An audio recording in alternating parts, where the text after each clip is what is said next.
Hello everybody, my name is Gravity, and like and subscribe. And welcome to The Test. Secrets of the Soul. I'm pretty sure my soul is actually very boring. I don't think I have any secrets. Nope, none come to mind. So let's see if this game has anything to say about that. I like that. Every angel has a demonic past. Every demon has an angelic future. If one so wishes it to be, the madman.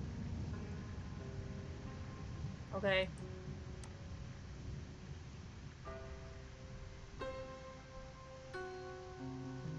You find yourself on the inside of a desolate chapel in the throes of a midnight storm. The rain pelts the window like falling stones, and the wind rages as the chapel doors tremble. After a quick glance around the room, you hear a low, grizzled voice growl at you from the darkness, beckoning you in. Am I beckoned? The desolate chapel. Hello. The Watcher. Well, hello, Wanderer. What do you sound like? Well, hello, Wanderer. It's a pleasure to find you here. Come in from the rain. Rest your weary bones, for we have much to talk about. It looks like the storm is going to last a while, Wanderer. Make yourself comfortable. I don't think you'll be going anywhere for some time. We should find something to pass the time, don't you think? Perhaps we should get acquainted with one another. I'd love to learn all about you. I'm sure your soul is full of stories, Wanderer. I'll bet you have delicious secrets deep inside, too. You don't look like an entity that needs to be in a church. I have an idea. I'm going to ask you some questions, and you're going to answer them for me very, very honestly. That way, I'll have an opportunity to get to know you. The real you, really. Now, don't you lie to me, Wanderer. No one likes a liar.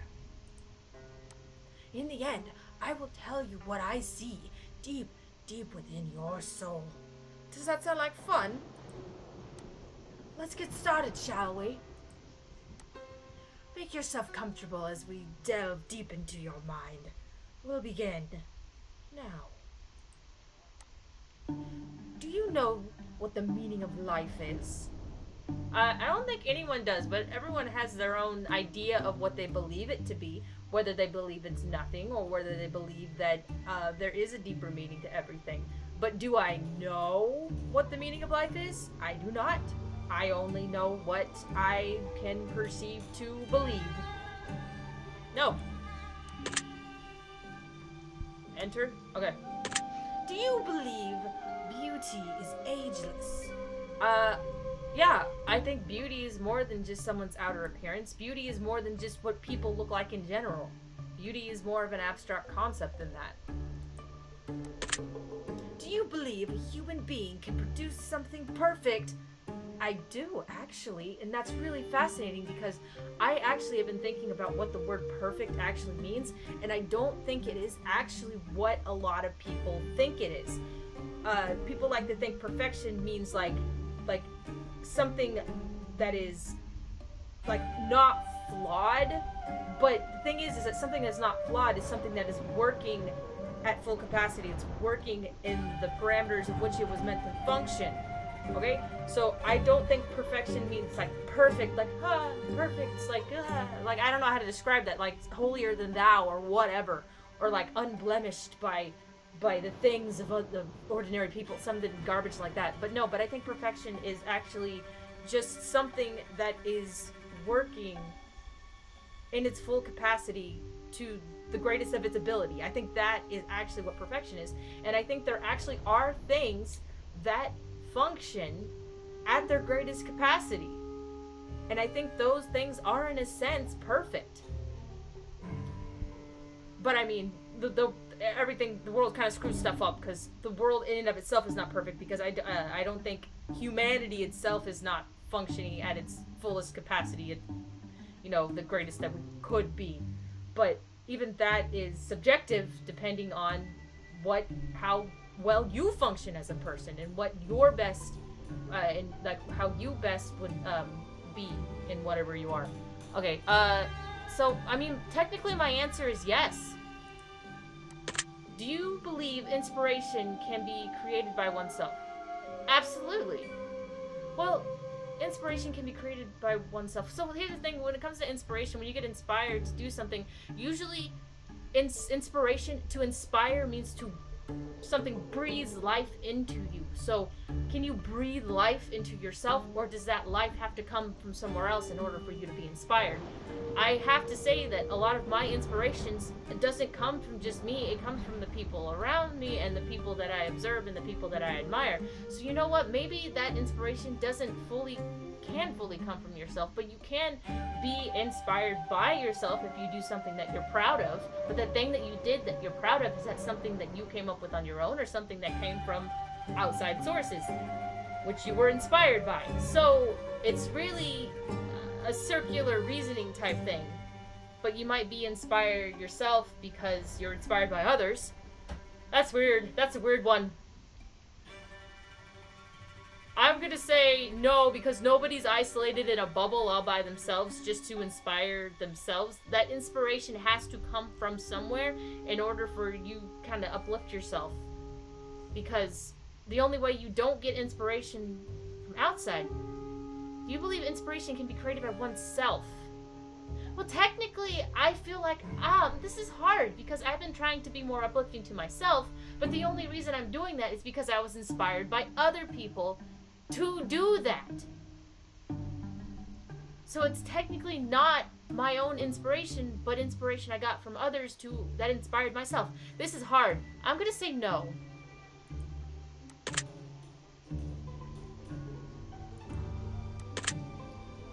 Would you say art is an integral part of life? Absolutely. I don't even have to think about that. Would you consider yourself to be a talented individual?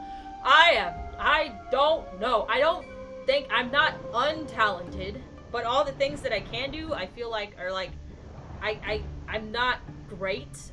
I'm like the saying, a jack of all trades, but like master of none, but often better than a master of one. But the thing is that I try really hard to be good at very specific things sometimes, but then I have ADHD, so I end up falling off of them because of that hyperfixation thing. And it's really hard for me sometimes to actually put actual, like, genuine effort towards something, because I'm worried that it's going to be a thing that I'm just going to suddenly fall off of all of a sudden. So it takes a lot of mental willpower and stamina to actually stick to something, especially when I realize, hey, I actually enjoy this. I'm going to stick with it. But do I consider myself talented? I mean, yes and no. Yes and no. Yes and no. I'm not trying to put myself down or anything. I know that I have talents, but I feel like one of the things about being talented is that you can do things with them, you can produce things with them, you can create things with them. And I don't think I've done a very good job of creating things with my talent, because I do have some problems with not necessarily self-worth, but feeling like anything that I make is worthwhile.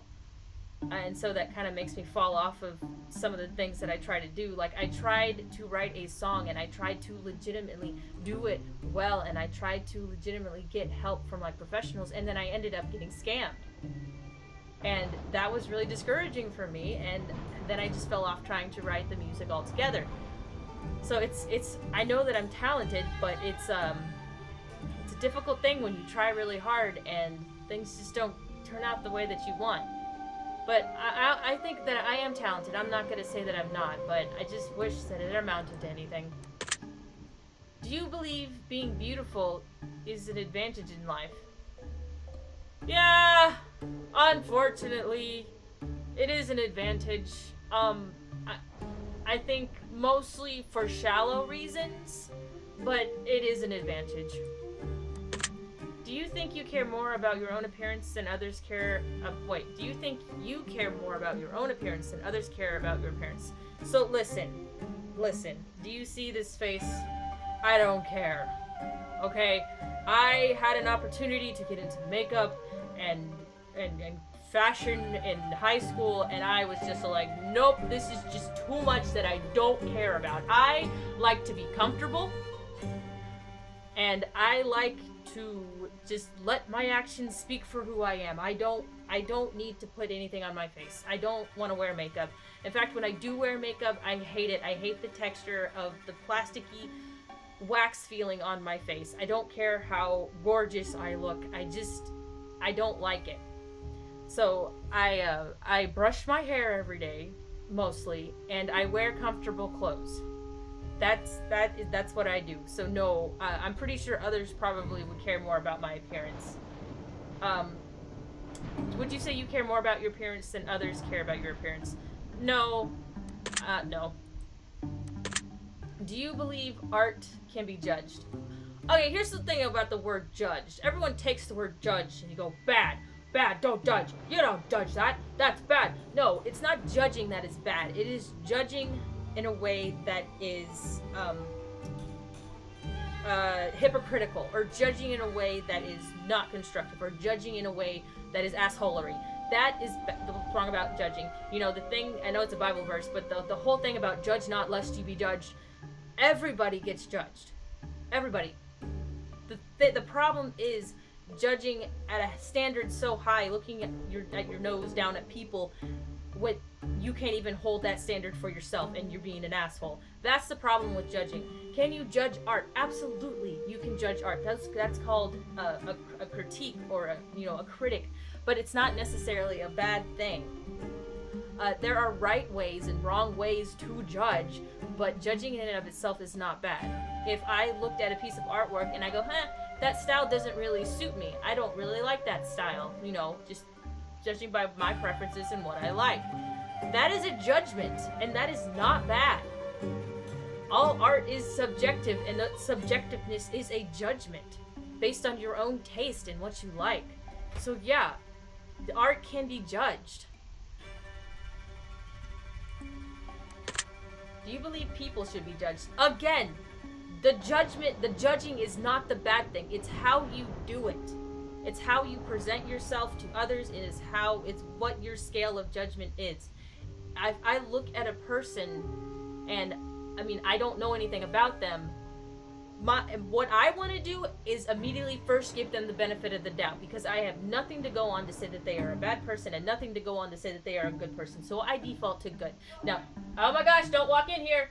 So, what I don't do is, think that, person, you're a good person, I don't know you, here's my credit card. No, that's not what I do. There's boundaries and everything, but I hate it when people default to bad whenever they meet a stranger. I don't default. I think, innocent before proven guilty type thing. That person has done nothing to prove to me that they are bad, therefore I am not going to immediately judge them that they're bad.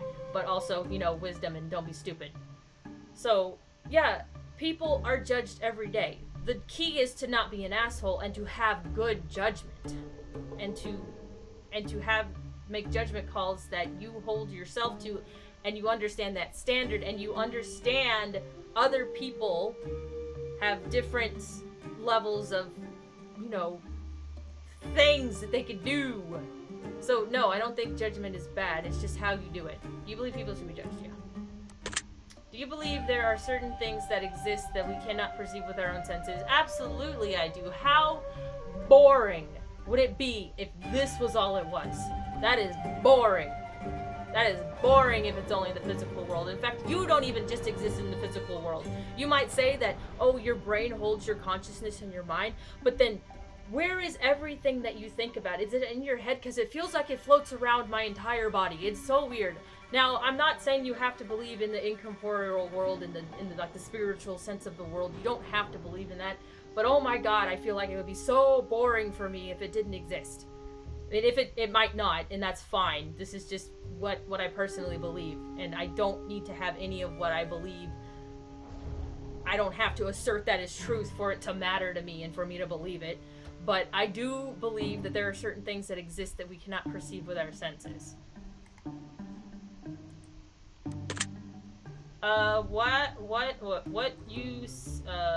What you say that you often, wait, would you say that you often lack motivation? Well, funny you should ask that. So, good lord. So I have ADHD, so I do have a dopamine irregularity.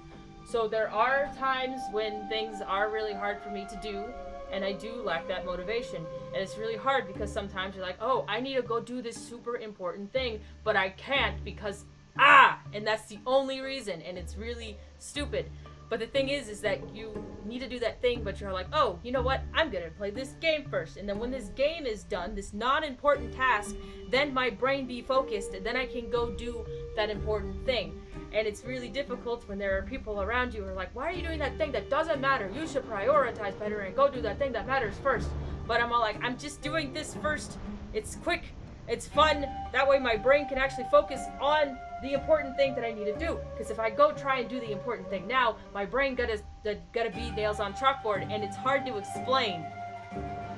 And that is such a simplification of a much bigger problem. But that is, but the thing is that I don't know if I lack motivation because I am motivated to do things. It's just the doing things that is the problem, whatever it is. And lately, because I've gone through a lot of stuff, I'm taking steps on how I approach things and how I do things a whole lot differently. Whereas before, I was all like, I gotta jump into this now or I'm never gonna do it. Or I gotta jump into this now or I'm never gonna do it. I gotta do this now or I'm never gonna do it. And then the impulsive part of ADHD kicks in to where I know that I'm gonna lack motivation, so I'm all like, if I don't do this now, this thing that I want, then I'm gonna never do it. But then stuff happened, and then I had to take a step back and slow down and be like, no, stop it. Stop leaping into everything. You gotta step, and then you step again, and then you step again. So, and that takes a whole lot more patience to do. And so it does take a lot more motivation and like self-discipline to do that. But I don't know if I lack motivation or I just lack the to actually do certain things. But the things that I lack motivation to do are like tasks. They're not like, if I want to do a project and I'm like all about it, I will jump right into it. I might not succeed, I might not finish, but that doesn't mean I'm not motivated to start. I have no idea. This one's hard. So I'm gonna say no, just because I know I have ADHD, I know I have that motivation problem thing, but the thing is that I'm so aware of it that I feel like I try to counter it so much that I actually have ways of motivating myself to where I don't feel like I lack that motivation as much as I used to.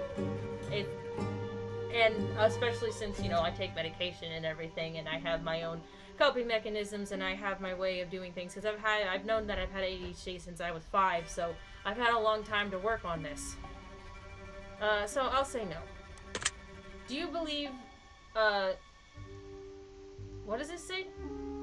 Originality? Or organekapakapa? What is this word? Hang on. I might be stupid. Let me see if I can read this word. Yeah, originality. Yeah, that's originality. That's the word originality. I can't read. I can't read. Yeah, so yes, I think originality exists because even though most ideas have been thought of, there are so many ways to execute different ideas, the same idea, that, yeah, I believe that originality still exists. You can have, like, the same story structure, because there's only, 10 different kinds of story structures, I think. I don't even know. I might be wrong on that. Maybe there's a bajillion. But there seems to be a finite, kind of like way stories are typically structured. But there are so many different ways that you can even tell the same story. It just depends on how you execute it. That, yeah, I believe that originality exists. But all of that originality always kind of builds off of something that previously existed.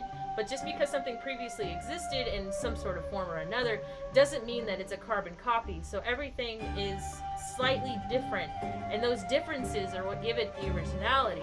And it's the person who creates it, or the person who writes it, or the person who does the thing. The people who make those things are the entities that give those things their originality.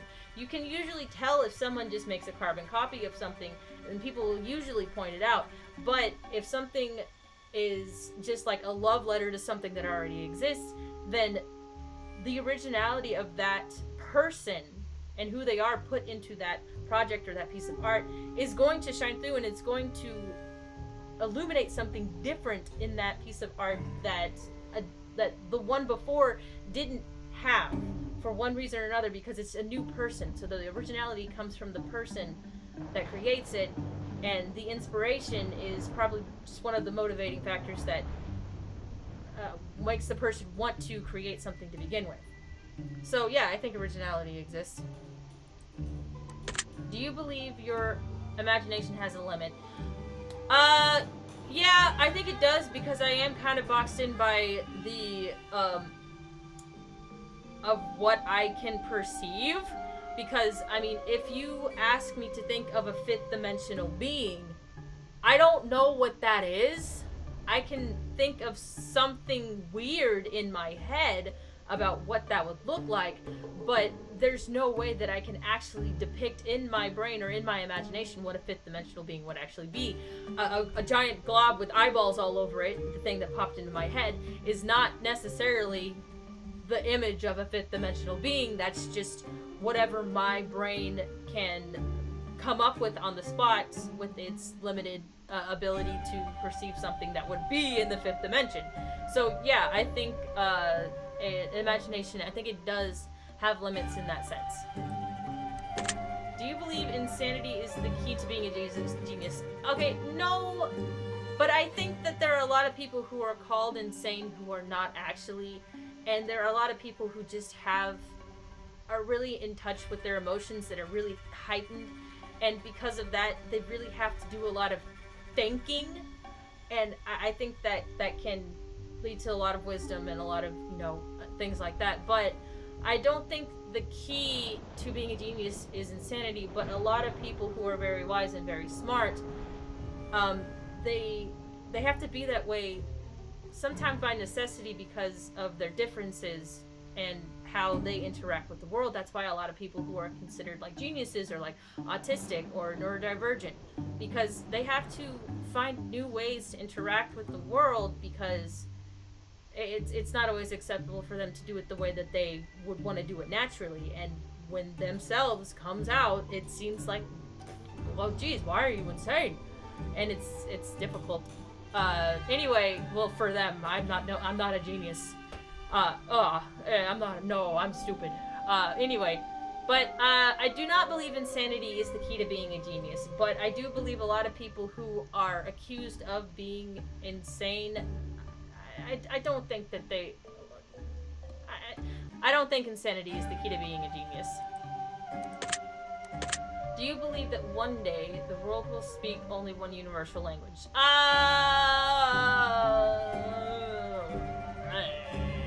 No. Do you believe societies shape people? Yes, I do. I do believe that societies shape people, because when you grow up in a particular society, you grow up in a particular culture, you grow up in a particular mindset, that is what your world is going to be, and that is going to shape the lens of which you see everything. And that is why I am so leery and so careful about just looking at a person who I think is just absolutely awful and just saying, fuck that guy. Because I know what it's like to kind of grow up in like these waters of a particular culture, and just kind of grow up thinking that some of these particular mindsets and beliefs are normal and are fine, and this is what everybody should think. But in reality, it's not, and you have to be willing to unlearn a lot of those things. But the thing is that a lot of people aren't given that opportunity or given the tools enabled to do that and think for themselves in those ways. So I really try to actually give a lot of grace and understanding to people who actually believe really, really awful things, because I know that they probably weren't even given a choice. And if you ever want to give somebody a choice to believe something different, or to even have the opportunity to even question it, you got to be a person that they believe that you're safe to be around and to talk to. And now I'm not saying that you need to do that to like some of the really awful beliefs out there that are just abhorrent, because you have to be wise and understand that sometimes some people are too far gone. But if you are talking to a person and they suddenly bring up a controversial topic that they have an awful take on, when our first reaction to that is disgust and anger and just fuck you, then we completely lose all ability to connect with that person and to even be a person who could possibly even have a chance of changing their mind about anything. And now the goal should not be to change their mind, but the goal should be to see them as a human person and be able to understand that, hey, it's awful that they believe that, and I hate what they believe, but I have to see the human first before I see the horrible thing they believe, because I know that the only reason some people believe those things is because that's what they grew up in, and that's all that they know, and they weren't allowed to believe any different. And that technically is not their fault. And I love people, and I don't want to be the person who puts someone down just because they're not on the same page as me, or on the same the same level of life, going through like stuff and learning things and making discoveries and going through trauma or going through hardship, because a lot of those things are necessary in order for you to gain a lot of wisdom.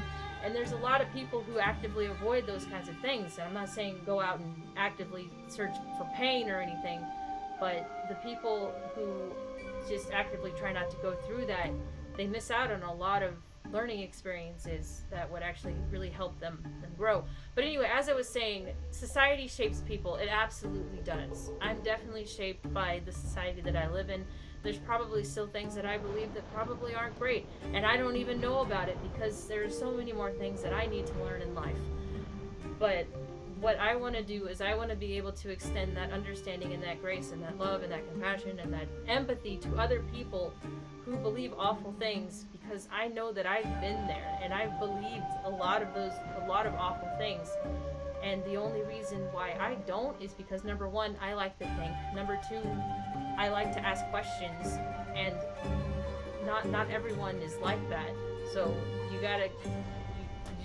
just gotta be kind, okay? It's hard, and you gotta know when to step back from someone and walk away, but you can do it. Yes. Do you believe time erodes achievements?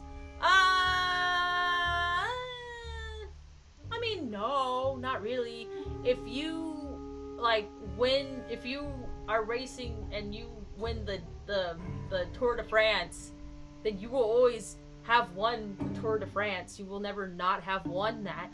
Now, there might be people who come and surpass you and also win it and maybe gotten a better time or whatever, but that doesn't change the fact that you did that achievement. Now, what I think would erode an achievement over time is if you got really haughty about it and you didn't let the achievement sit on its own for what it is. But I don't necessarily think achievements erode with time.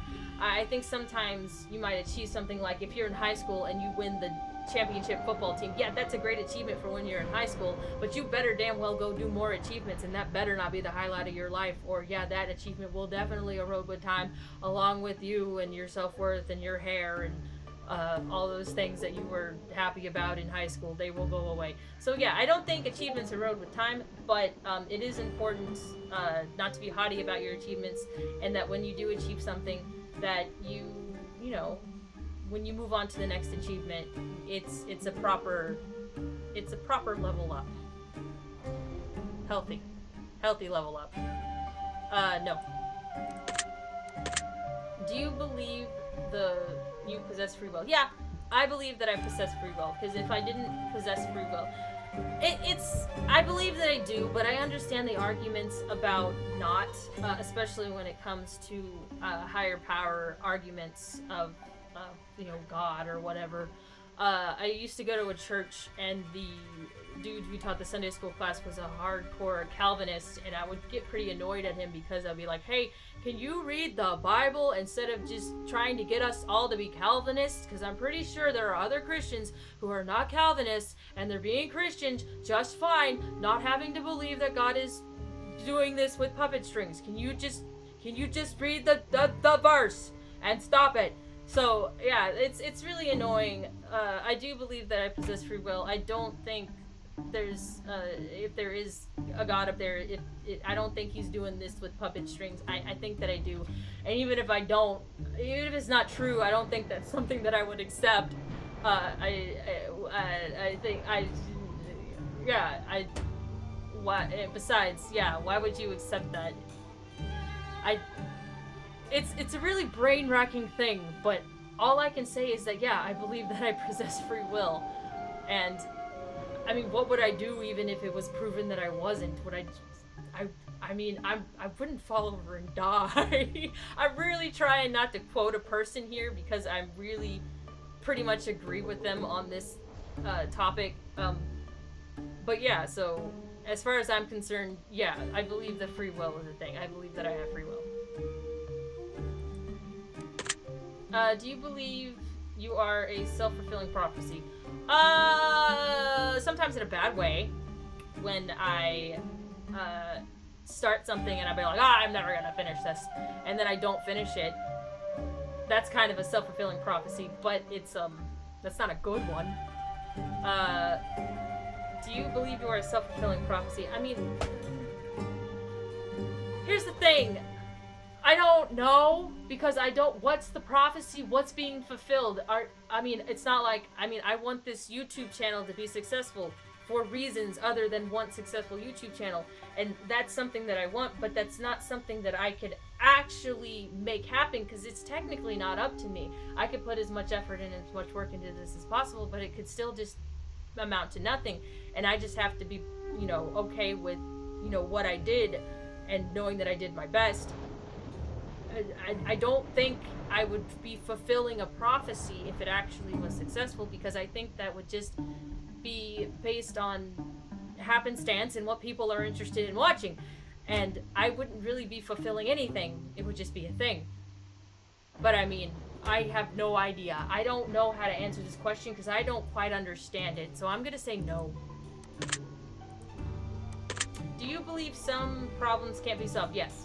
I actually do. I do believe that some problems can't be solved, and it's not because they don't have a solution.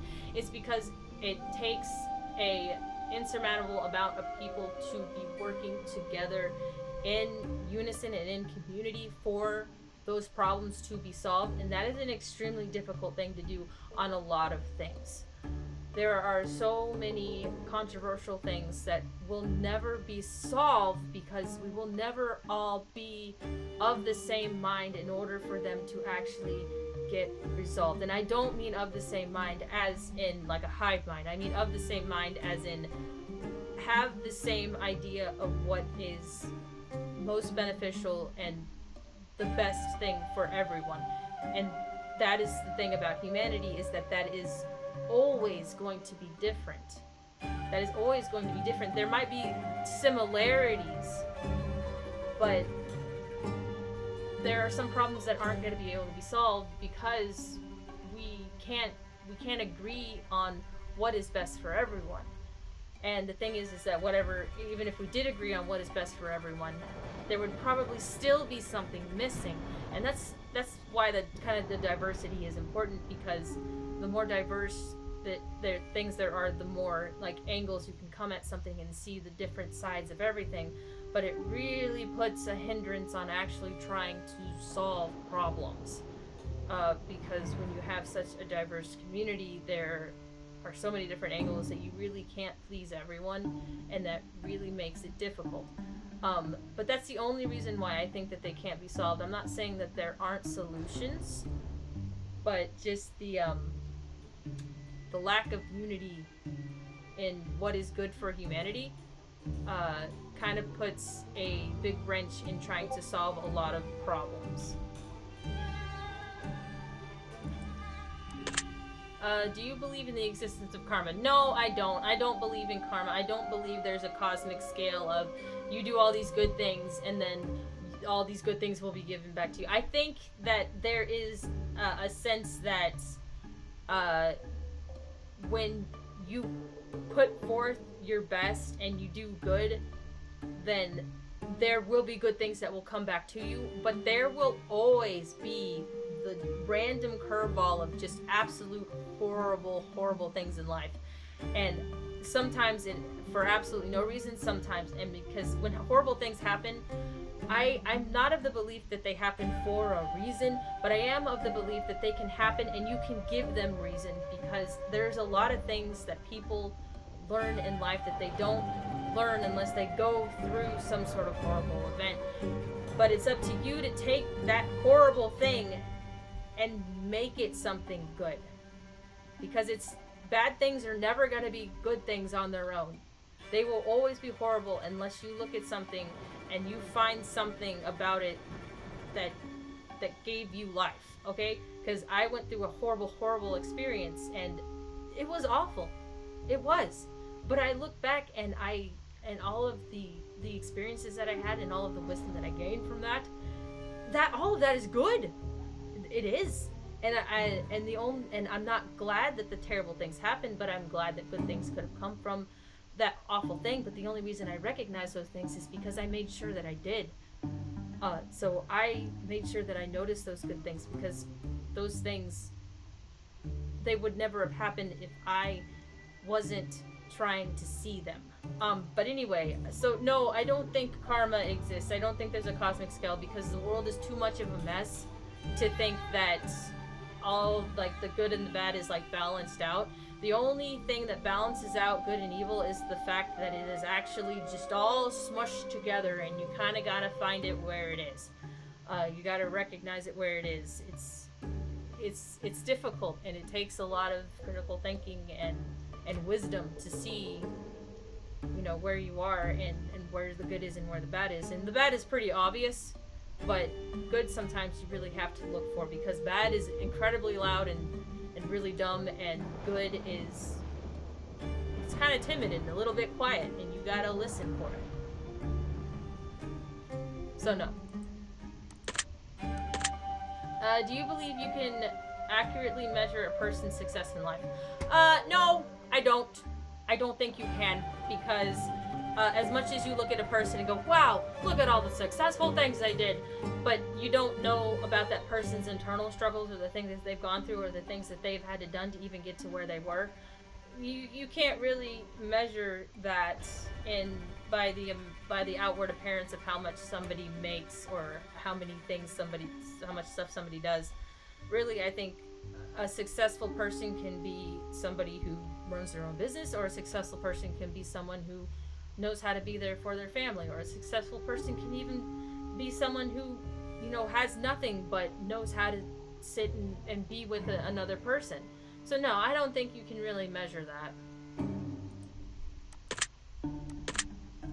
Have you achieved anything? Oh wait, have you achieved anything you want to achieve in life? I have achieved things, but I mean, my life is far from over, so there are a lot of other things that I would like to achieve. But yeah, there's things that I've achieved, but I'm not done, and I won't be for a while.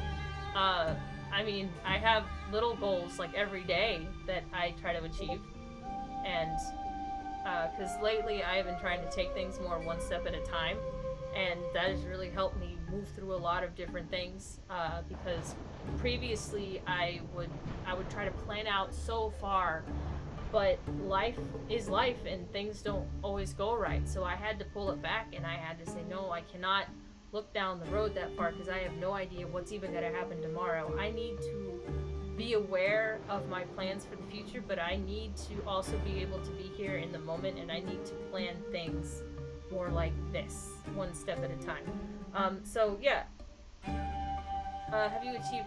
Oh, wait. Have you achieved everything you want to achieve in life? No, of course I haven't achieved everything I want to achieve in life. What kind of stupid question is that? I thought it was asking if I've achieved something, anything. Like anything. I wrote anything instead of everything. No, I haven't achieved everything I want in life.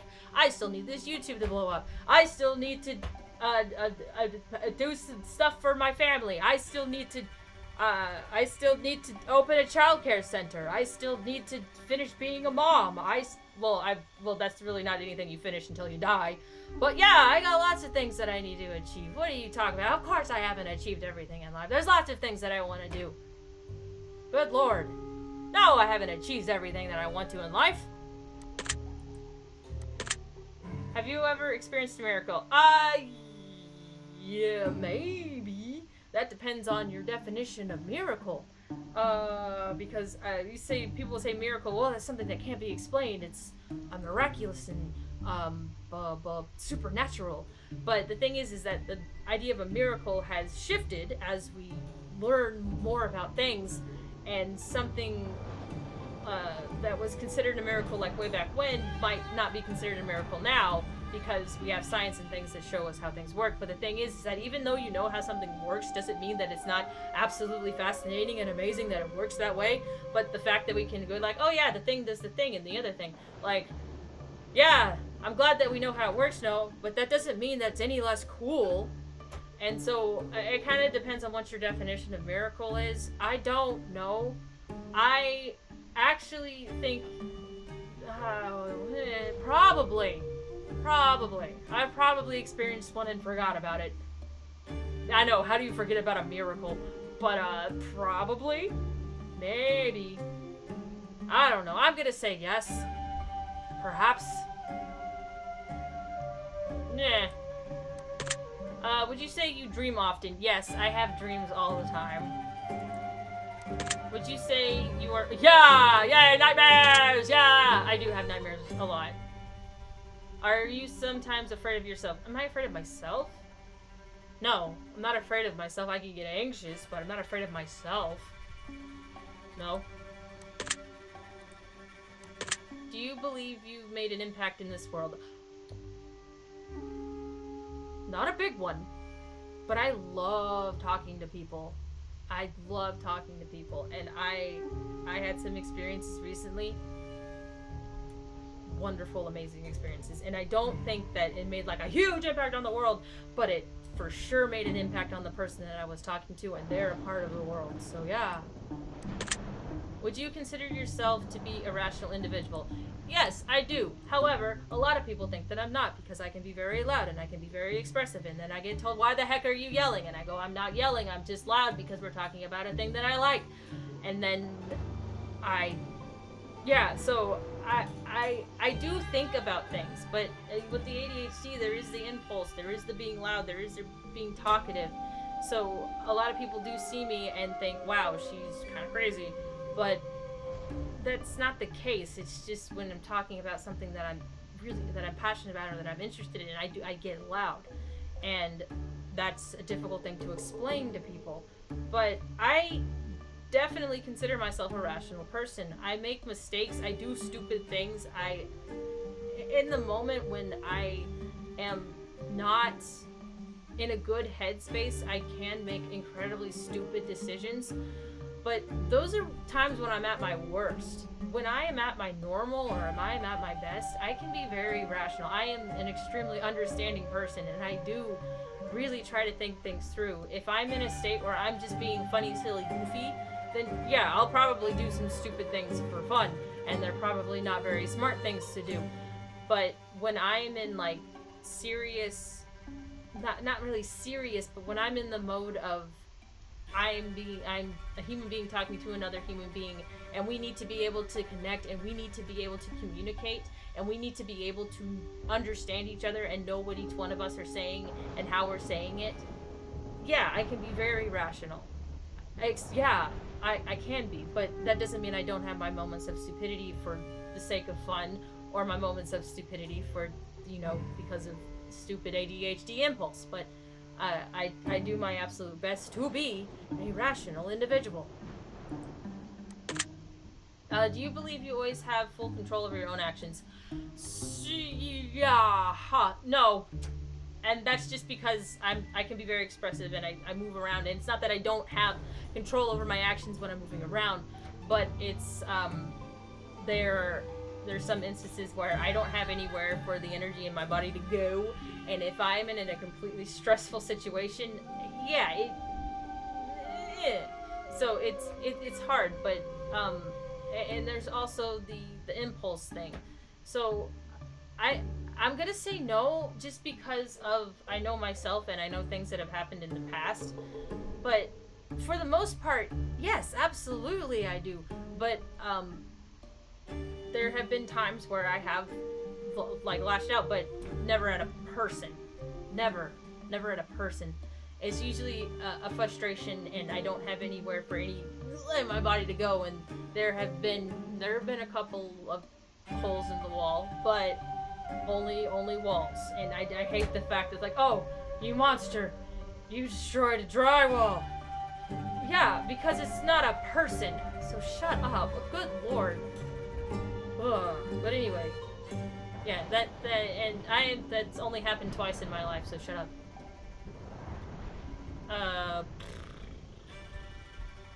It says always. Always is a bad. Always? Ah, good lord. I don't want to put no. It made me feel bad. Do you believe everything in life has a purpose? So, I think, okay, so when it says purpose, what I read is function. Does everything that exists, does it have a function? Is there something that it is meant to do that it does?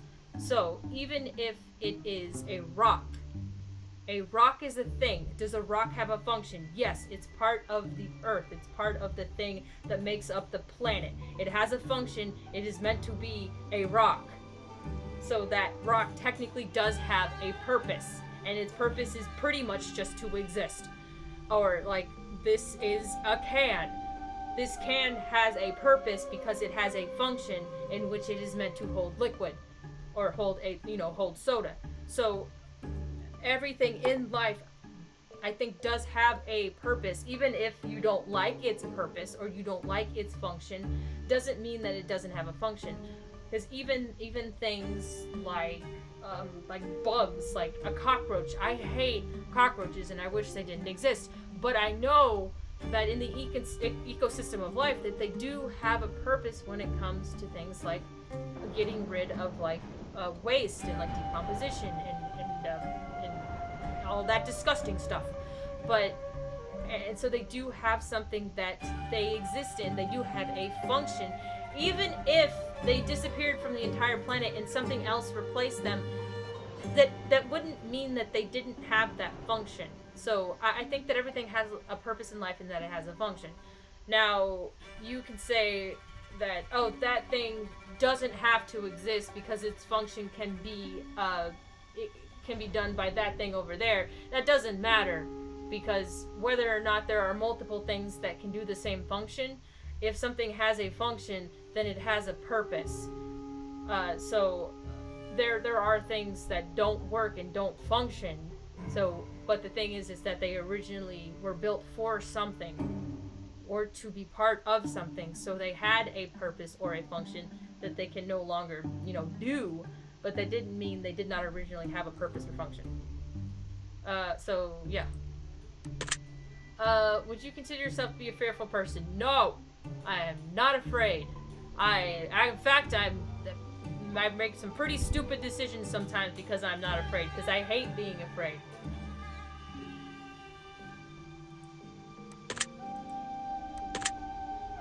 Do you have many regrets in life? I have regrets. I do have regrets because, like I said, I don't like being afraid. I don't like questioning my actions a bajillion times and overthinking. So I really try to trust myself in some of the decisions that I make. But again, that's hard because impulse, also whenever you're in a low place in life, you make bad decisions. But anyway, I do have regrets, but I can't dwell on them because that's how I end up depressed again. And that's not something that I ever ever want to do. So I really focus on moving forward. I know that I made mistakes. I know that I made bad choices. I acknowledge them and I recognize that they were stupid. But after that, I need to take a deep breath and I just need to continue moving forward because that's all that I can do. Because looking back, all that does is drag you down in more ways than one. So yes, I have regrets. No, I do not let them hold me back. Do you feel like anything is holding you back in life? Ha! I was just talking about that. Yeah, so... Actually, yeah, there are some things that I think are holding me back in life. Number one, I'm poor. Number two, I do some things that usually aren't that smart. And I do get that sense of, oh my god, I'm stupid. And I do have those lows. But like I was saying before about the regrets, I gotta take a deep breath and I gotta move forward. So it does kind of jerk me back sometimes, but I really focus on the moving forward part. But yeah, I was really trying to open a childcare center for a while because I thought if I don't do this now, I'm never going to be able to do it. So I really just leaped forward and tried to put everything into opening this childcare center. But I hit a wall when I realized, wait a minute, I don't have any money. And I thought that getting a business loan would be easier than what I thought it was, but it wasn't. And I felt really held back because I didn't have the means to do the thing that I wanted. But I don't let things like that hold me back in the sense that I'm not going to try to do things that I want to do. Like right now, I want to do YouTube, but I know that there is a person in my life who I care about deeply who doesn't really want me to do it, and it's not because he doesn't want me to have a hobby, but it's because he really, really wants me to focus on more important things. And that kind of goes to the prioritizing thing, and I try to tell him, it's like, yes, those things are super important, and I will never, ever, ever, ever neglect them. But you gotta believe me when I say that when I am on my computer, it's not to ignore any of those important things. It's just a hobby, and if you tell me, hey, get off the computer, I won't talk about that. Anyway, yeah, there are some things holding me back in life, but you know what? I just push on through. I do. So, and it's okay. If you have things holding you back in life, then you're normal, because that just happens. If you don't have anything trying to yank you back, then you must have an extremely easy life, and it must be so incredibly boring. Have you ever... Yeah, I have. Have you ever broken someone else's heart? Probably. I probably did. That probably happened. Do you believe in destiny?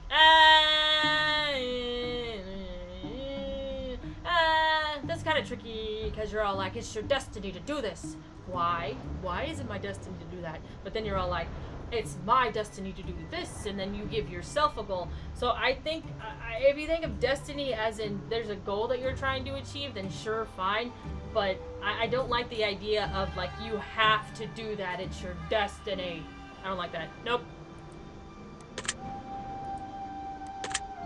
Do you believe in the future is unpredictable? No, I think you can make rational predictions of the future. Like, if I dump this RC on my head, I predict that my hair will be sticky in the future. So, I mean, weather people predict the future all the time when they predict the weather, because they have science behind it with air pressure and all that gobbledygook about, like, what the clouds might do. So technically that is predicting the future. So I think that there are some ways that the future can be predicted, but not in the sense of, like, tomorrow I will eat a hamburger and I will cry for a stupid reason and then be okay. I mean, yeah, not exactly. So I'm gonna say yes, but for the rational reasons that the future can be predicted, not for the crystal ball reasons.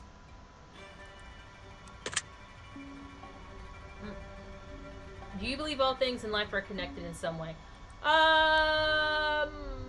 No, I don't feel connected to cockroaches at all, and they're alive. Ugh. Kind of. I don't know. I have no philosophically deep thing to say about this. I'm not sure. Maybe, probably. I mean, we all live on the same planet, so I guess that makes us connected. Sure, why not? Yes. Would you consider yourself to be a prideful person? No, not really. I don't got no pride. I mean, I've been proud of myself for a lot of things, but I don't think so. No, I'm not a prideful person. I love doing things for people, so I will immediately just be like, I try to stand my ground on a lot of topics, but I also I just don't care. I don't care about protecting my pride. I don't need to do that. That's not something. 'Cause if I do something wrong, or if I do something that somebody doesn't like, and they tell me, I will almost immediately want to make amends. I mean, sometimes there's nothing that I could do about it, but I don't think I really don't think I would consider myself a prideful person. Would you consider yourself to be a vindictive person? No, I can get mad, but I never stay angry at anyone, because it's usually just the situation that I'm angry at, never at actual people. Would you consider yourself a loving person? Yeah, I would. I like people. Would you say you usually learn from your mistakes the first time around? So, I usually learn something the first time, and then I make the mistake again, and then I learn something else. And then I think probably about after the 5th time, I think I've learned my lesson. But I learn a little bit each time. Something different. So here's the thing. When you say mistake, so there's 2 kinds of mistakes. There are compulsive mistakes that you do on accident, and they're not really targeted towards anyone. They're just like bad habits, like leaving soda cans everywhere. I mean, that's a bad habit, and so you could be trying to work on that bad habit, and it could be a mistake that you leave a soda can somewhere. But just because that happens doesn't mean you're not gradually getting better at like not making that mistake. But it's kind of a gradient, and it's a progression of correcting that. And in that progression of correcting that, you're gonna make mistakes. So technically you're not gonna learn the first time around, because there's gonna be a progression of progress. But then there are the kinds of mistakes where you, I don't know, download a sketchy file download a file from a sketchy website, and you get your computer hacked or something. That kind of mistake, I would hope that you would learn, like, from the first time that you do that. You're like, oops, I should not do that ever again. And then, not that I've ever done that. I haven't been hacked, but I've definitely downloaded viruses. And so, like, that kind of mistake, yeah, you don't do that again. But then there's like the bad habit type mistakes. So, I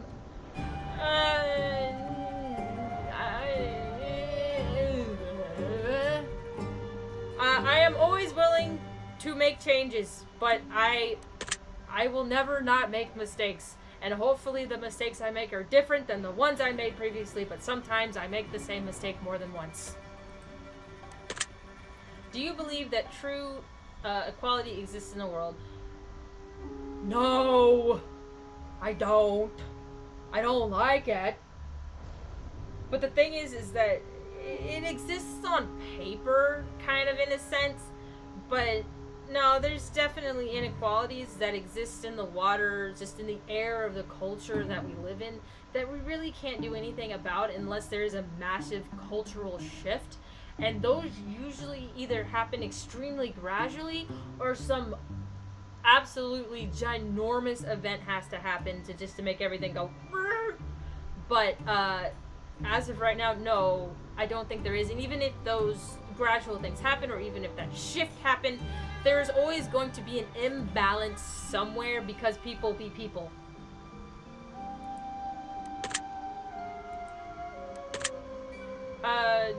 Do you always treat everyone you meet fairly? I try to. I sincerely and genuinely try to. I mean, like I was talking before about having to talk to a person who might believe an absolutely abhorrent thing, and I really try to meet that person where they are at. I really try to meet people where they're at, instead of immediately judging them on, whatever awful belief they have, and just being like, fuck you.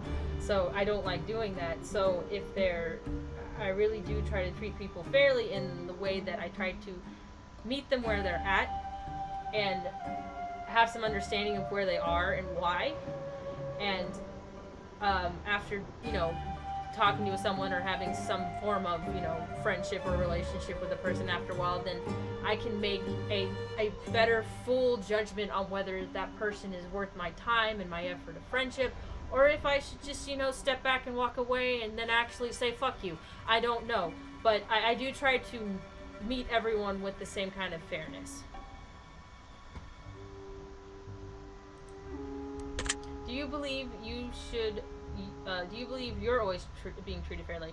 No, but to be fair, I probably haven't treated people fairly before either, even when I thought that I did. Or they did not think that I was treating them fairly when I thought that it did. Because when... The thing is that you don't know. I mean, someone could be thinking they're treating me extremely fairly, and I feel like extremely wronged. So it kind of just depends on how you perceive how the other one approaches you. And you can't really do anything about that, and you really can't know. But, yeah, I think that I've been treated unfairly before. But then again, like I said, I like to try and meet people where they're at so I can have some understanding about why they might treat me a certain way. And it helps me cope with the fact that I think I'm being treated unfairly. But, I mean, it doesn't negate the whole aspect of being treated unfairly in the first place. So, yeah. Do you believe you've always been treated unfairly? Oh, I've been treated fairly. No, I don't believe I've always been treated fairly. Do you believe you can escape change? Absolutely not. Do you ever prolong simple tasks you know... Do you ever prolong simple tasks you know you ought to get taken care of? Yes. Do you believe, no. No, I do not believe the ends justify the means. Do you ever use harsh words when speaking to others? I mean, sometimes, yeah. Would you consider yourself to be a resentful person? Absolutely not. I don't have a resentful bone in my body. I don't even know how to be resentful. I can be angry, I can be upset at a person, but I just went through a horrible experience, and man, I was upset, but like I said, I don't think I have a resentful bone in my body. Are you putting your best efforts, into shaping life the way you want it? For the love of God, I am. I better be. This shit is hard. Do you believe that you've made many mistakes in life? Yeah, mistake. Yeah, I have. Are you willing to try anything once? Probably. What is it though? I mean, I'm not gonna be willing to try like hard drugs. I don't want to do that. Well, maybe in a clinical setting. Oh man. Yeah, sure. Why not? Okay. Do you have a pretty good understanding of who you are as a person? I hope I do. I'm the only one who is me, so I better have a good understanding of who I am. Have you ever felt like life may not be worth living? I have never felt like that, ever. I have been very low and I've been depressed, but I never felt like my life was not worth living. If your best friend was dying and you were the only one who knew, would you tell them... Oh wait, if your best friend was dying and you were the only one who knew, would you tell them the truth about their condition?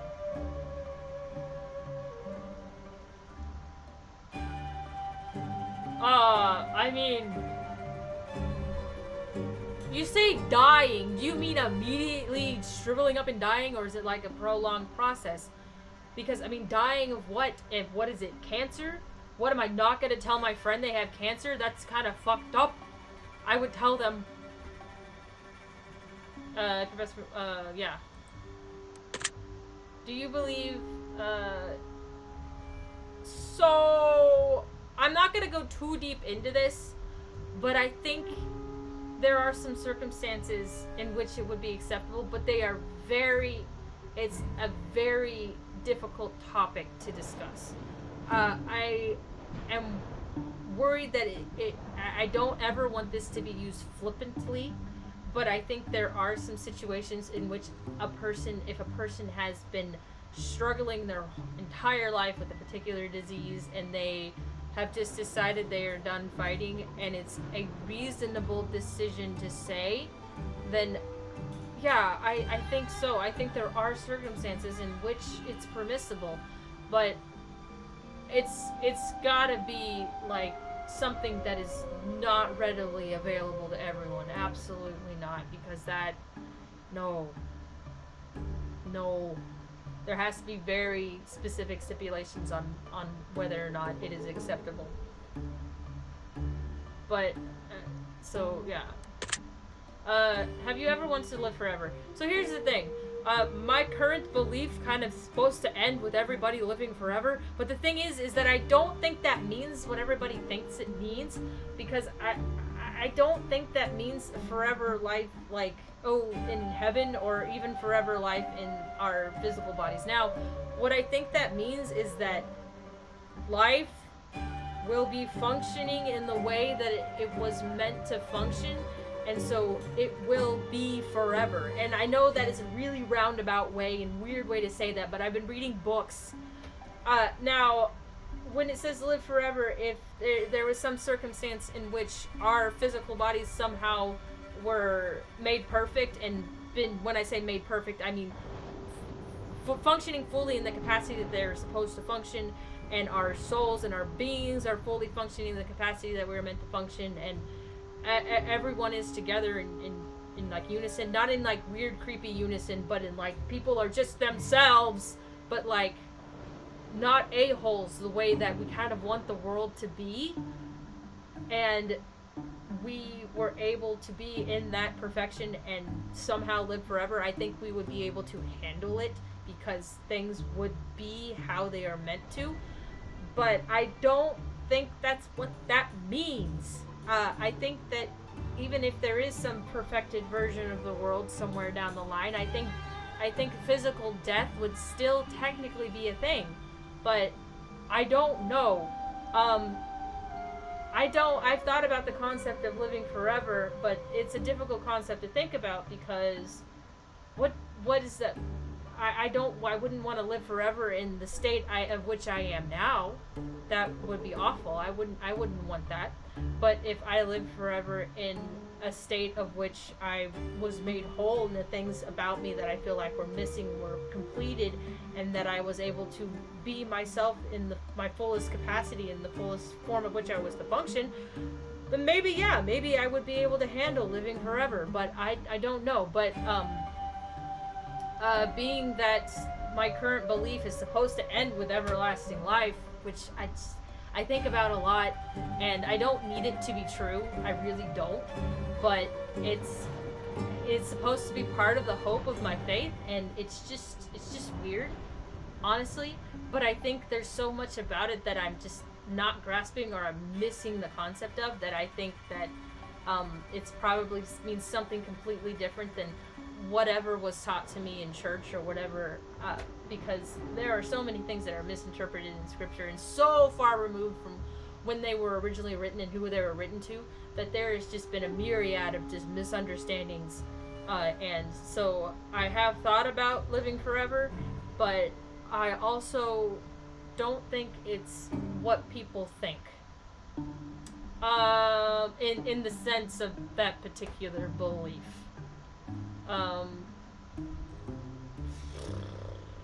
Have I ever wanted to? Well, technically, I'm gonna say yes, because technically it's true, because, I mean, that's so fascinating. I don't know. I really don't know. I guess yes, if I ever become a being who can actually comprehend and deal with that, and it's actually a good forever life. But no, if it's horrible and abhorrent and I'm just this forever and I can never end it, that sounds like misery. It's like it's like the heaven and hell dynamic. But even that is completely botched and ruined and actually completely misunderstood. But anyway, I'm gonna say yes, because I'm gonna be honest. Have you ever questioned why you exist?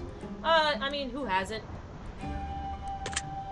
Do you believe your life has value? Absolutely, I do.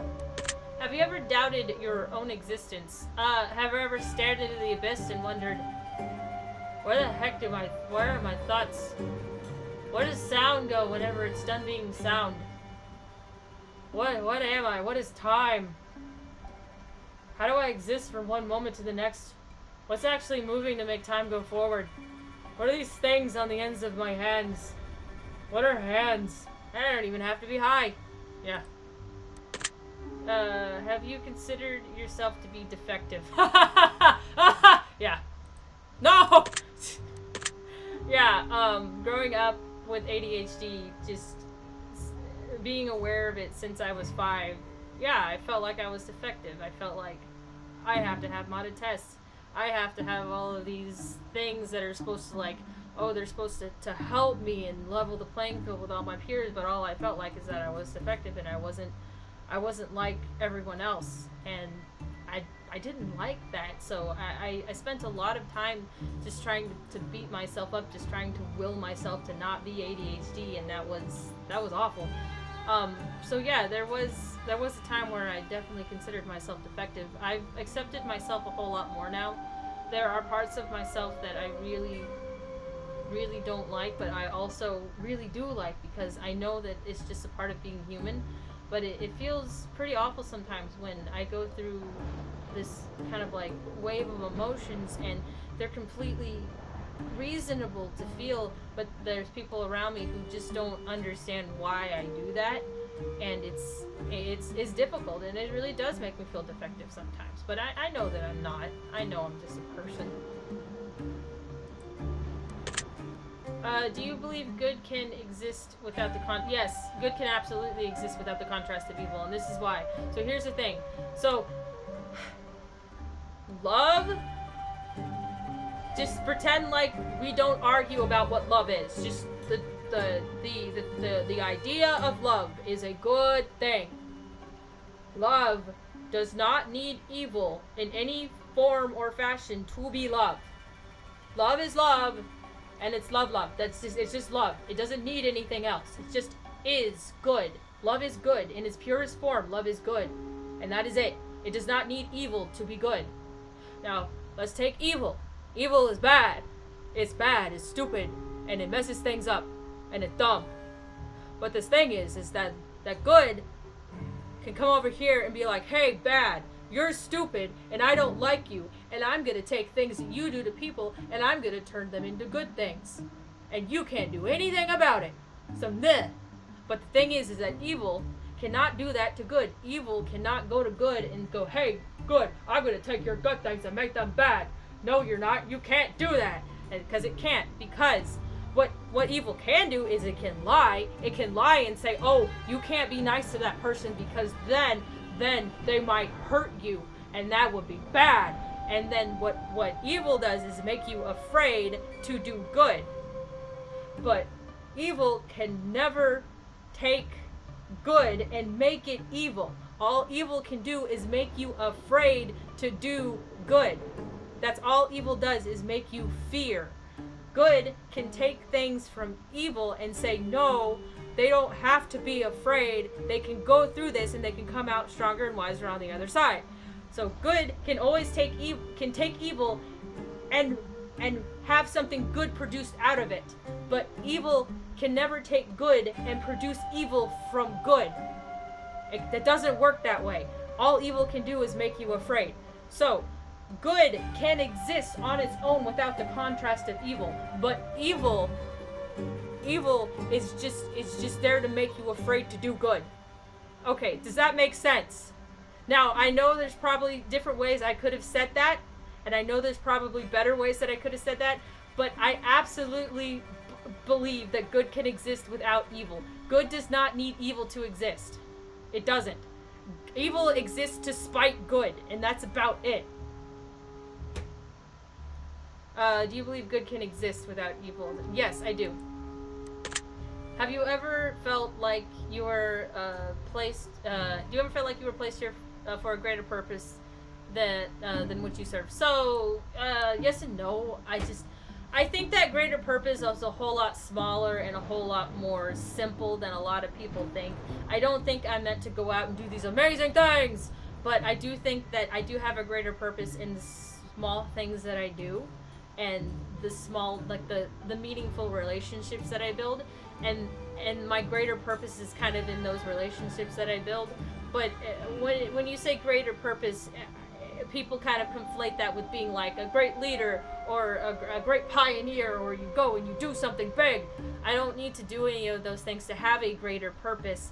I can have a greater purpose in the smaller things that I do. And if you haven't caught on, I do have a particular belief in which there is a greater purpose going on. My belief is a little wibbly wobbly and a little gobbledygook, and a lot of people don't like some of the takes that I have. But I just try to believe the best of which I believe and try not to be an asshole. But I do believe that there's a greater purpose, but I believe it's in the smaller things in life. Would you consider yourself to be a violent person? No, I'm not. I guess I did say that I punched walls, but that was being pushed to a limit, not a normal thing. Would you consider yourself to have a dark mind? I can overthink things, and I could definitely spiral into worst case scenarios. In fact, I just learned recently that I have to stop doing that, because I will go into my head and I would think, oh no, this might happen, and that might happen, this might happen. And I never thought that I actually did that, but I do go into my imagination and come up with scenarios of things that might happen, and I do spiral sometimes, but not as... it was kind of a bad thing at that time because I was very low to begin with, but I usually try to think the best, but even that can sometimes try to think the best and then the worst happens and then it kind of kicks you still. But I don't think that I have a dark mind. I really try to be positive, but like the healthy kind of positive. Would you consider laughter to be the best medicine in most cases? So I'm gonna say no, actually. I don't think laughter is the best medicine in some cases, because sometimes somebody doesn't need to laugh. Sometimes someone needs to cry. Sometimes someone needs to be angry. Sometimes somebody needs to be frustrated. Sometimes somebody just needs to sit and just be in whatever they are. And you cannot allow someone to be in the emotion that they are if you just go and try to hit them with a joke. That actually can be very condescending. That actually can be very, very... that could really invalidate the thing that person is going through. So no, I don't think laughter is always the best medicine. Sometimes the best medicine is just to sit and be with someone in where they are and with who they are in the moment that they are in. You don't have to crack a joke and make them laugh. You don't have to make them smile. You just have to be with them. You just have to exist with them in the moment and tell them it's okay for you to be like this right now, because they're... whatever reasons you have in your head to be angry, yeah, you can be angry, it's okay, and I'll be with you for as long as you need to be angry, and then we can talk about it later. Or you can be sad for as long as you need to be sad, and then we can talk about it later. You don't need to make somebody laugh in order to make them feel better, because sometimes laughter is a pain pill. You take it and it numbs the pain, but it doesn't deal with the pain. It doesn't cure anything. It is good. It is absolutely good to laugh. It is wonderful to laugh. But it can't be the only medicine that you're taking it. There has to be the ability to sit in your actual emotions of where you are. And I sincerely hope that there's someone who can sit there with you and guide you through those. And that you're not just numbing the pain with laughter. Laughter is good though. Laughter's great. But it's not a cure.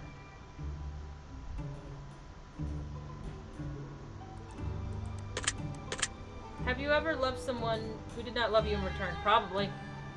Probably. Probably. Probably. Have you ever wished to be loved by all? Everybody already loves me. Everyone who knows me. No. So, no.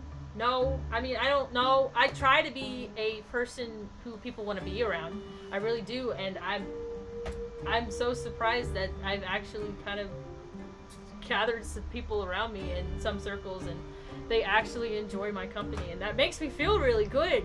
It does, because I like being a likable person. I just wish I didn't make stupid mistakes. But I don't need to be loved by all. I don't need to be loved by all. It's fine. I don't. It's not something that I need, but it would be cool. But no, I don't need to. Do you believe that you could still live a happy life if you were hated by all? Depends on how you handle that hate. I think you could. I think you could. I don't know if I could. I mean, you say hated by all. Is that all? Like, am I hated by my children? Am I hated by, like, my family? Like, hated by all? What do you mean, hated by all? What did I do? Do I deserve the hate? Or is it, like, an unwarranted hate? I don't know.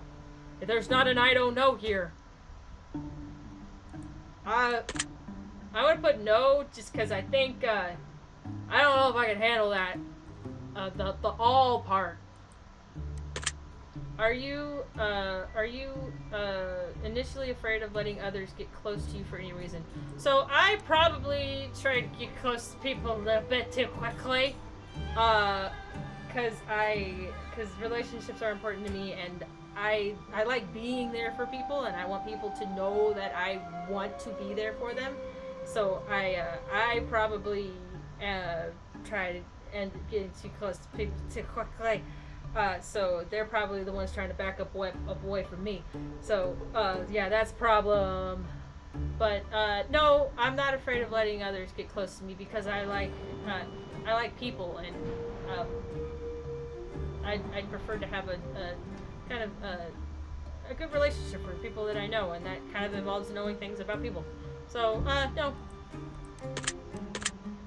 Do you have any nervous tics or anxious quirks that you know of? Yeah, I think about dumb shit, and then I'm anxious for the rest of the day for no reason. Are you a fan? I love thunderstorms. I love it. It just, the air feels so cool and calming with all of you like feel the water in the air, but it's not muggy and it's not humid. It's like smooth, and then the thunder, it roars, and the lights and the lightning and the rain and the sound, all of it's perfect. That was great. I love them. Are you able to find peace? Yes, I can. Okay, so I can find peace among chaos, because I know, because I love children, and children are basically little chaotic things, but also in the midst of chaos, I could still breathe, and I don't know how to describe that. I don't know how to tell you why I can do that, but it doesn't bother me, because I know that in the things that I can't control, I don't have to worry about it, because if I can't control it, then there was nothing that I could do in the first place, and so I just need to breathe and just let things exist. And I just need to let myself be. And I need to make sure that I focus on the things that I can do and the steps that I can take. Because if it's chaos, then that's not something that I can do anything about. If it's the unknown, then that's not anything that I can do anything about. And so all I can do is just breathe and let those things be, while I try to take care of everything that I have the power to take care of. Do you believe that you have peace in your life at this very moment? You know what? I do have peace, but that doesn't mean that my life is still not difficult. That doesn't mean that I don't have a long road ahead of me. That doesn't mean that there aren't struggles. But I can definitely breathe and be at peace, even if I get anxious. I know that I can get out of that anxiety. I know that I can do that, even though if in the midst of it I feel the anxiety and I feel stupid for feeling it. I know that it'll pass, and I know that that peace will come back over me, and that I'll be okay. So yeah, I do think that I have peace in my life at this moment. Have you ever feared that perhaps you have a grim future? Um, yeah, I did. I do sometimes. Not as much as I did before, because there are good things that have happened, and so I am nervous about a few things that are going to be in the near future, but I don't think my future is going to be grim. And also, even if it's a possibility that it could be, I can't dwell on that even possible thought, because then I will just end up dragging myself down again and becoming anxious again. I cannot fear the worst for my future. I have to either, I can't expect the best, because then if the best doesn't happen, then that's just another disappointment. But I also can't spiral into the grimness. And that's the thing I was talking about, that taking things like one step at a time. I have to just expect something is going to happen. Who am I going to be in the moment of which that happens? So, no. Have you ever been overwhelmed with a sense of dread or impending doom? I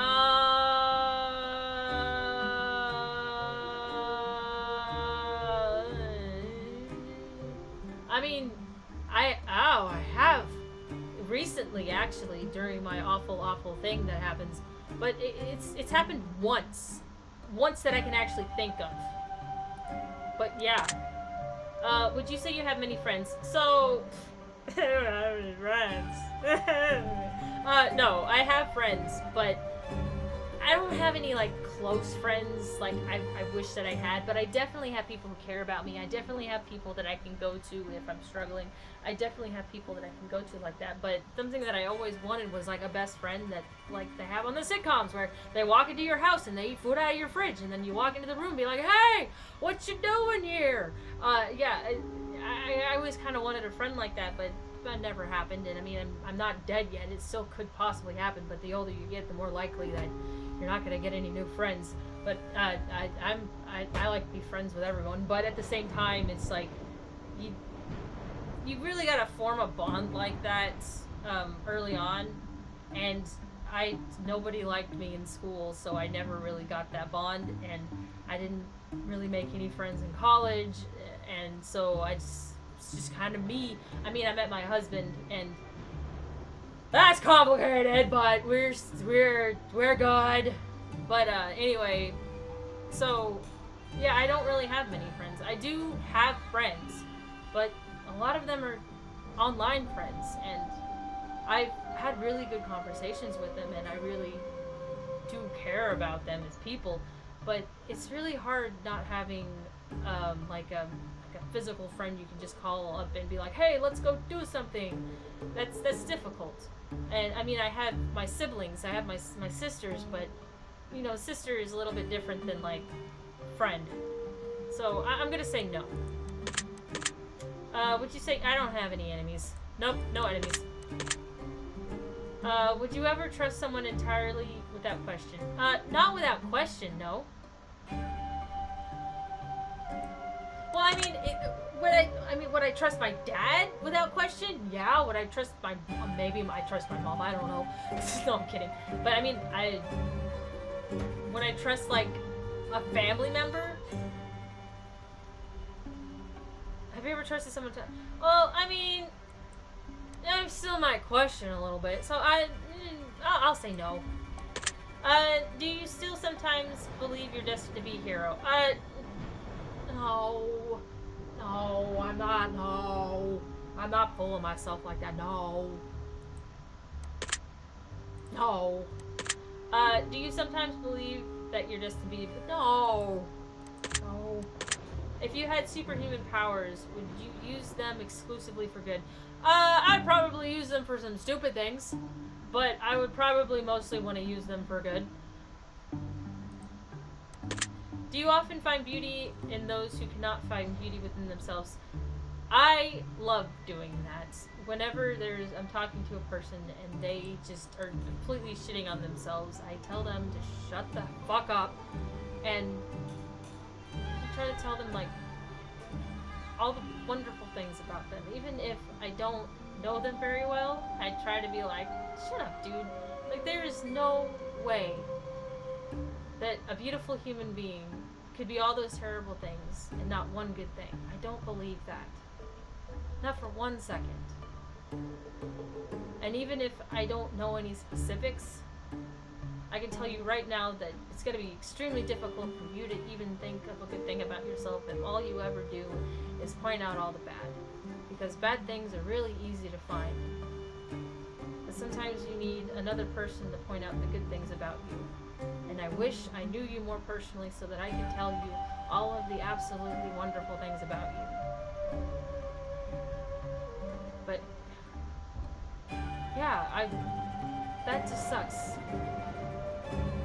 Every single person on this planet has something beautiful about them, and it really hurts me when there are people who don't see it, and the reason why they don't see it is because of a failure of the people around them who are closest to them, who don't tell them about all the wonderful things about them. Because it's their responsibility to show you that. And when they only show you the bad things, I hate that.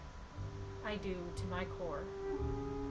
And I don't know all the beautiful things about you, but I can tell you that there are 1,000,000% beautiful things. Do you ever have difficulty finding beauty within yourself? Nah, I'm gorgeous. I mean, at my lowest points when I feel incredibly stupid, I find difficulty finding beauty in that, but I find beauty in myself. Yeah, I know I have self-worth. I'm not a garbage. Do you ever believe that sometimes suffering? Yes, absolutely. Have you ever caused someone to suffer unnecessarily? Probably. Do you ever believe that? No.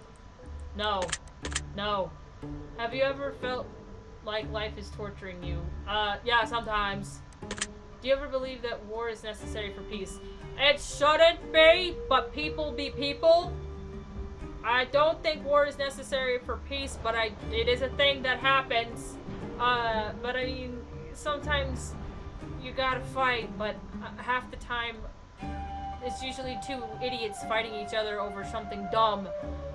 Or an idiot who started a fight for something dumb, and then the person who was all like, well, this is just dumb, but now we have to fight.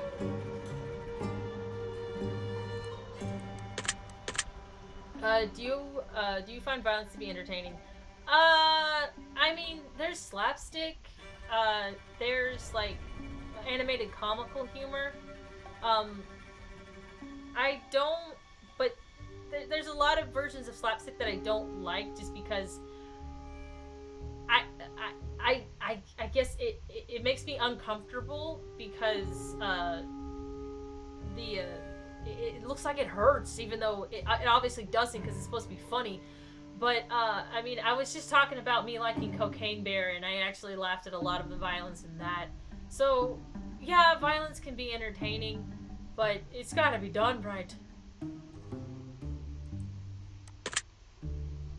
And I know there's things like boxing, and there's wrestling, and there's, like, football, and, like, sports.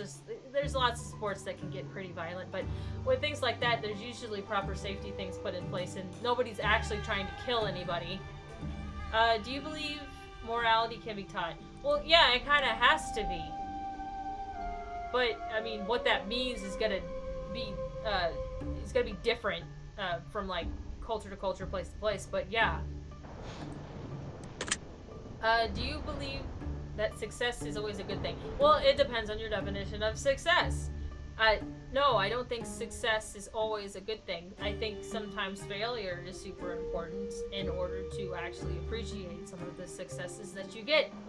So, I mean, and sometimes you can succeed in something that you're really not ready for, and it might be to your detriment. So, no, I don't think success is always a good thing.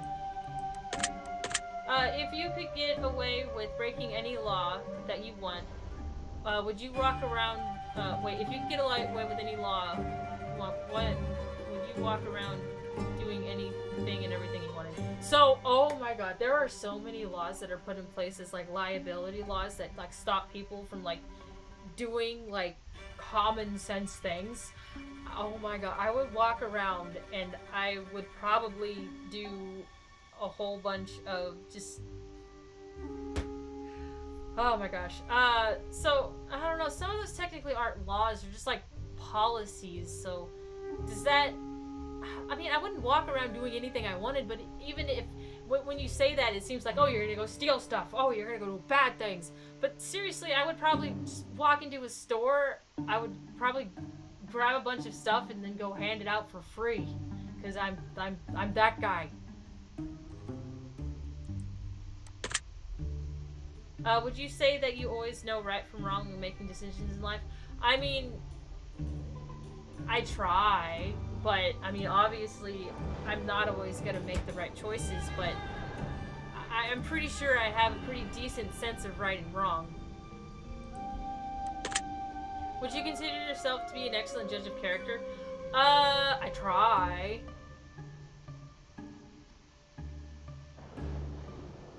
Sure. Are you good at telling when someone's lying? No. Oblivious. Would you? No. Are you always honest with everyone you meet in life? I try to be.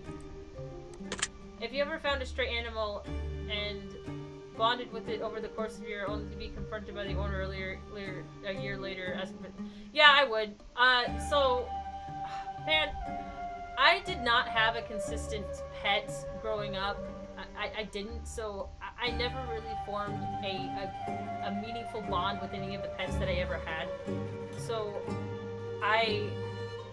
as long as I know that the dog or the cat or the whatever is going to a place where they will be taken care of and they're, not going to be like abused or anything, I would have no problem giving the animal back to their owner.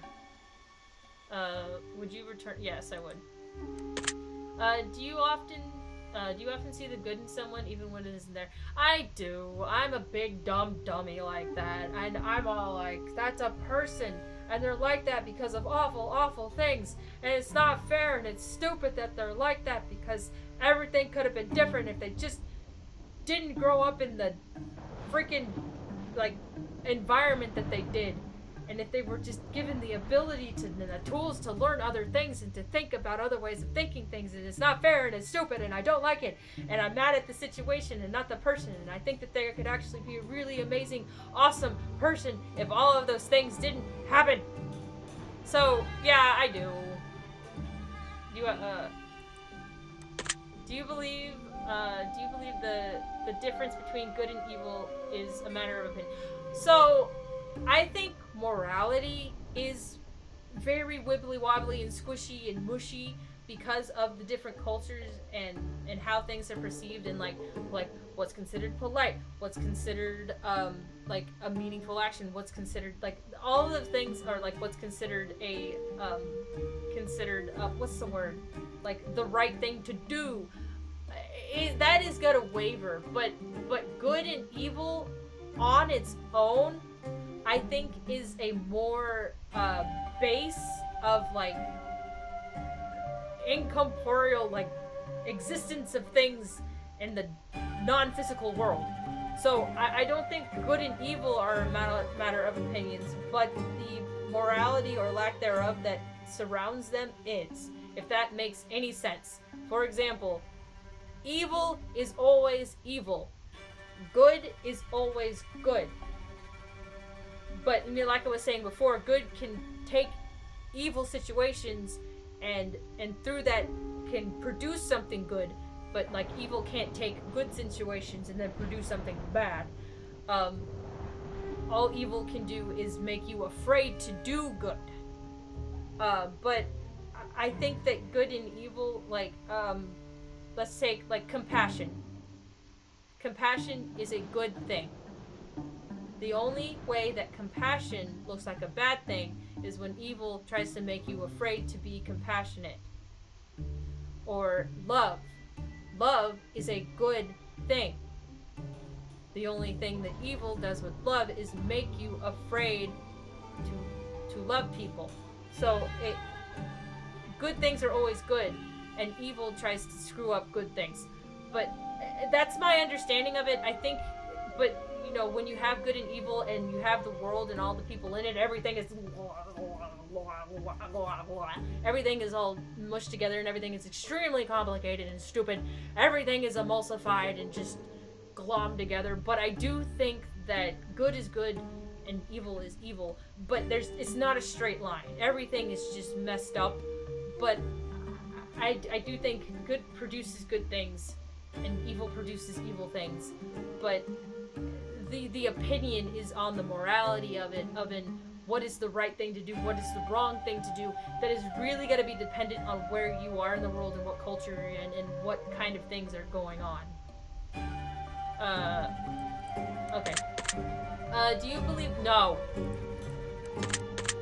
Would you consider yourself to have a fortunate... would you consider yourself to have fortunate luck most of the time? I mean, not really, no. Would you consider yourself to be a merciful person? Yeah. Do you believe that honesty is always the best policy? So, I'm gonna say no, and that's just because being honest does not mean you're saying the things that you need to say. I think there's a reason why in the fruits of the Spirit, I'm gonna go into scripture here, in the fruits of the Spirit, honesty is not one of them. Because not being a liar is not the same as always telling the truth. Because you can be honest with someone and tell them, I really hate your hair. I don't like it. That's honest. But that's not any of the other good things that the fruits of the Spirit say. It's not kind, it's not gentle, it's not loving. You can be honest and you can be none of the other good things that go along with it. So, no, I don't think honesty is always the best policy. I think there are many other good things that you could be that are better policies.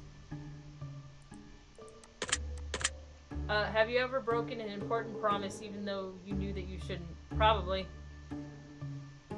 I don't recall, but probably. I'm gonna say no just because I can't think of anything. Do you believe that ignorance is bliss? So, if you're ignorant to something, then yeah, you're blissfully unaware, but that doesn't make it a good thing. But I mean, there are things that I purposely don't look up or don't find out about because it's hard to juggle all of the information that kind of comes at us, especially in this age of of communication and just instantly knowing things. Oh gosh, okay. I hope this is almost over. So, yes and no. I'm actually gonna say yes just because we're in this information revolution and just everything is thrown at us and we have to pick and choose what we decide to look up and what we decide to ignore, not because we don't or aren't aware that it's there, but it's because it would be impossible to take everything in. Have you ever wondered if life could be a test? I mean, no.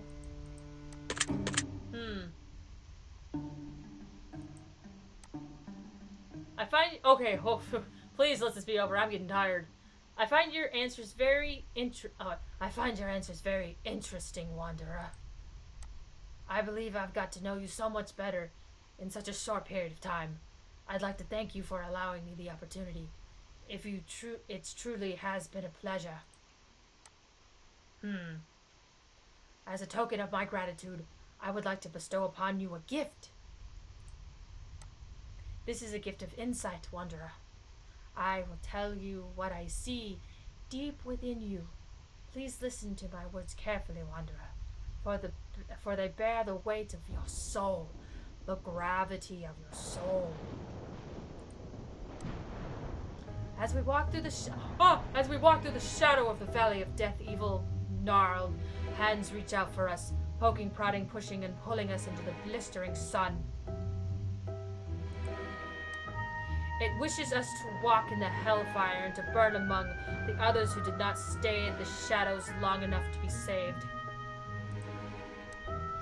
It snarls with its crooked jaws, spiked teeth, and ferocious appetite for destruction. And it fears not man nor beast, for it is vile and wretched incarnate. It whispers to us directly into our ears as if spitting atop our shoulder, waiting for a moment of weakness and discord. And when the world grows silent in the darkest parts of the night, that we will be when the whispers are heard the loudest.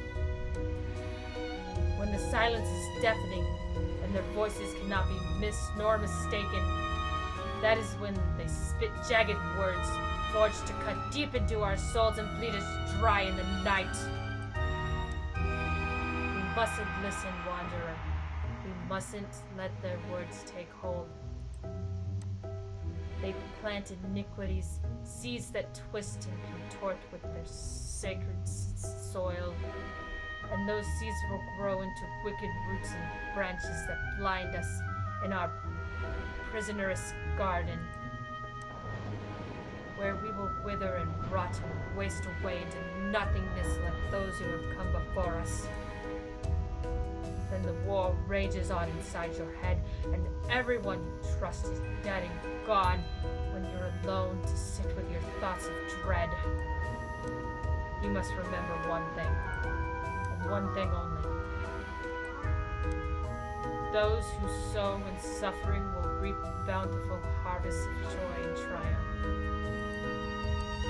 Look far, far past the struggles of today, wanderer, for the tears you shed in the darkness will fall like seeds into the earth. And when the sun comes back out again, this time it won't burn as it once did. This time it will bring forth crops of jubilation and rejoice. The whispers will fade from your ears, and the unwarranted debt for peace placed upon you will finally be paid in full. Heed these words, wanderer. They will help you on your journey forward if you let them. I want to give you one more parting gift before I take my leave. A simple gift, if you will. One singular word.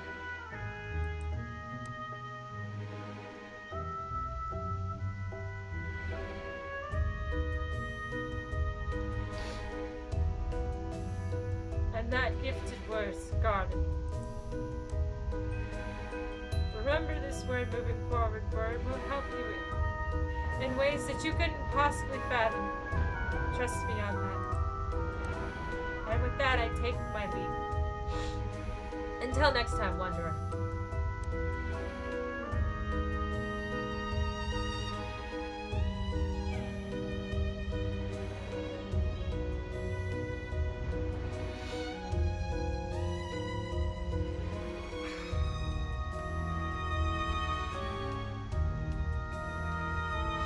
Okay, that was good. That actually really did hit my soul.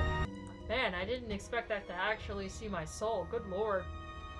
That actually was a very good word that it gave me, and it actually means a lot to me.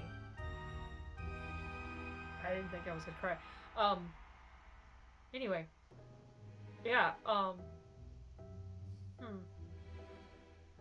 Well, that was good. That was great. That was a good game. It really was. And I hope that you watched all of it, because it was really long. Alright. Thanks, bye.